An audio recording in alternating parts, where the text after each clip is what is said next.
When creating pretty much any business online, whether it's an affiliate marketing business, a blog, or anything else, the first question you'll often need to ask yourself is what is it going to be about?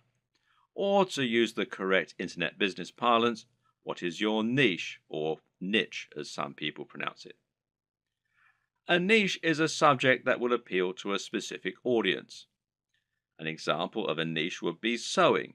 Now, sewing is something that appeals largely to older women, but also a lot of younger women these days who are interested in arts and crafts.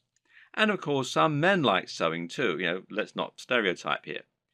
Either way, most people are either interested in sewing or they're not. Thus, it has a niche appeal and gives you a specific target audience.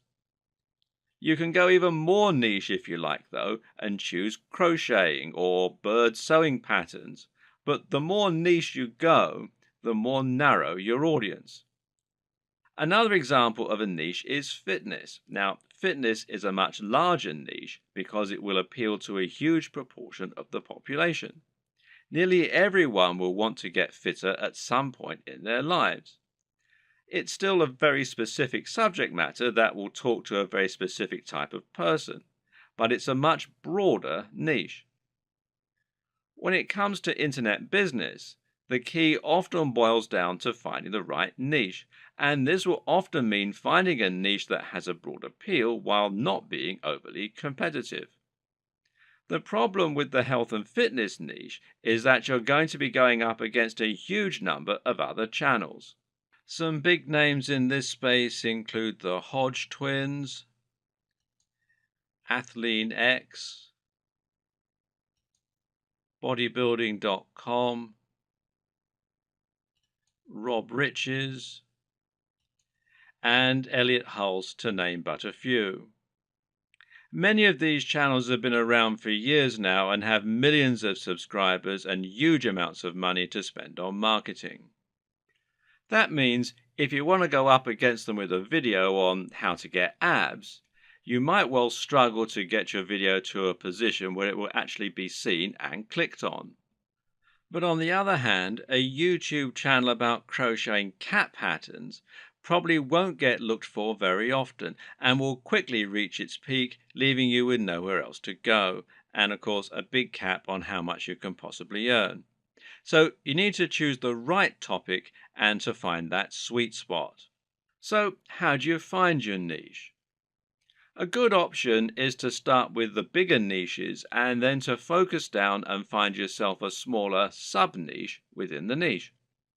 So to start with, let's look at what the very biggest niches are and what the most lucrative ones are. In general internet marketing, the biggest niches are fitness, dating, self-help, and making money. This is because all of these subjects are things which have a hugely broad appeal and which will appeal to practically everyone. If you have the marketing budget, then you can reach the biggest potential audience this way. At the same time, though, these niches are huge because they have something else going for them: value proposition. Each of them has something very big and important to offer people, an emotional hook that makes people more passionate about a channel. So, for example, fitness isn't really just about getting into shape. It's about being more confident, sexier, healthier, and happier thanks to your training and your diet. People hope that by watching these channels, they can turn their lives around.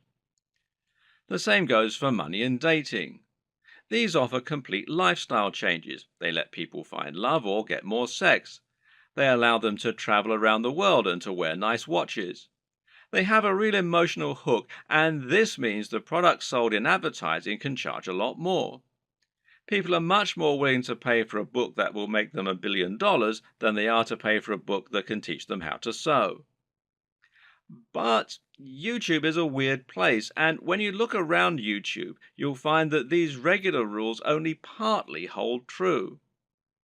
But there's actually a lot of other highly successful content there that is just plain inane, to be quite frank. Some of the biggest topics on YouTube outside of those big internet marketing favorites are gaming, makeup tutorials, grooming and style, travel, technology, fails, cats, DIY, comedy, and lifestyle vlogs.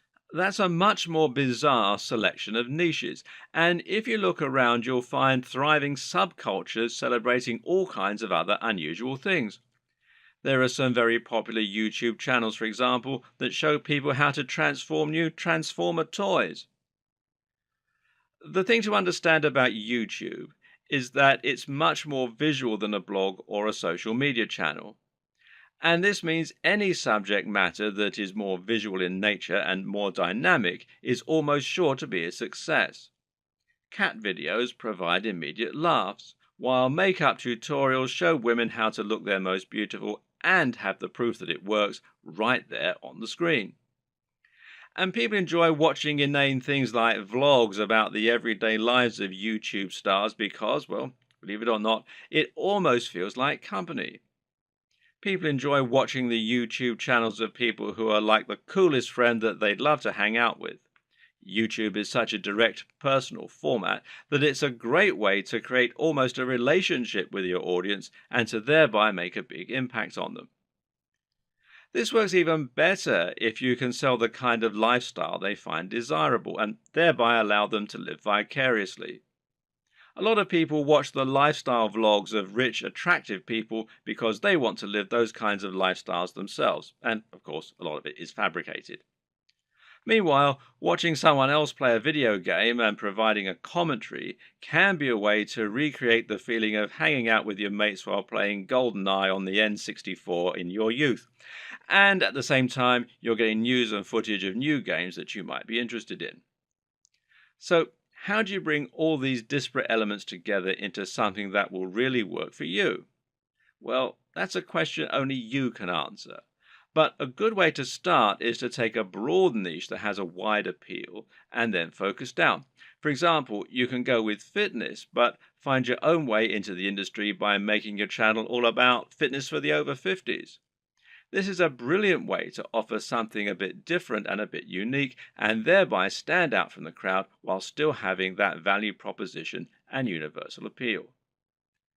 Another thing to always remember is to be true to yourself. Choose the niche you're most comfortable with, and you'll find you have much more to say on the matter. You'll come across as much more passionate and interested in your own topic, and you'll be better able to inspire your audience to listen to you. I can't tell you which niche you need to pick, but using all this information, hopefully you can come up with something that will have a big appeal while also being true to who you are.